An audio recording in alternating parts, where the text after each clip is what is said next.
Coming up this week, whose will?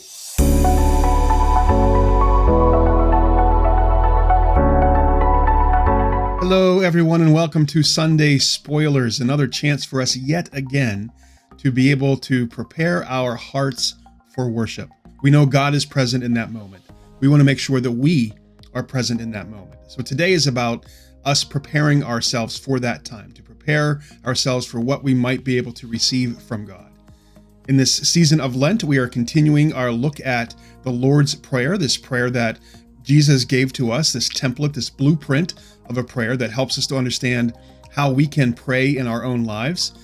And I appreciate that the way that we say it, the way that we know it, it's in the King James version of English. And I'm typically not a King James guy just because I think that we're already trying to figure out two ancient languages that aren't spoken anymore, ancient Hebrew and ancient Greek. That's hard enough to try to figure that out. And yet when we do that in a version of English that we don't really use anymore, it's like it adds a third language to that of us trying to figure out and try to get through. But I will say there is something very poetic about how the King James sounds. Sometimes that language can be a little, not deceptive, but it can be, because it's different, we don't speak it every day, it can include things that we may miss. We may not necessarily get what it's actually saying.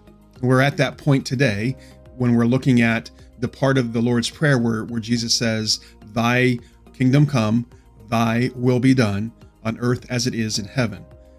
The word "thy" is a personal pronoun that was used during 1611 when the King James Version was written. That was the normal form of English, a way of saying you or your kingdom come, your will be done on earth as it is in heaven.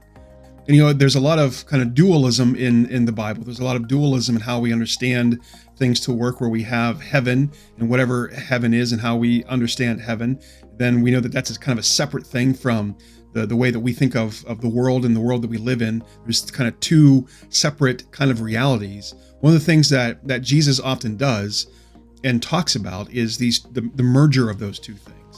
Where Jesus is really trying to help us to see that the kingdom of heaven is around us, that God is around us, that we live in this world today as children of God, and we have opportunities to be able to work in God's name. But when we think of it in terms of God's kingdom, that we're a part of this thing that's present in the here and the now, and it's God's. We are a part of it. We have been asked to be a part of it. We've been called to be a part of it, but it's ultimately God's.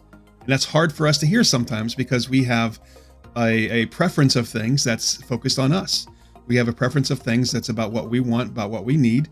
That's kind of how we have lived life. And so there's this ultimate shift that Jesus is kind of calling within us to see things beyond ourselves, to see us as a part of what God is doing, and understand how those two things are coming together in Jesus and in our life and how we live our lives. So I can't wait to get together with you on Sunday to talk more in depth about what it means to be a part of God's kingdom, what it means to live out God's will, and what it means to see that all around us on earth as it is in heaven. Take care, everyone. We'll see you then.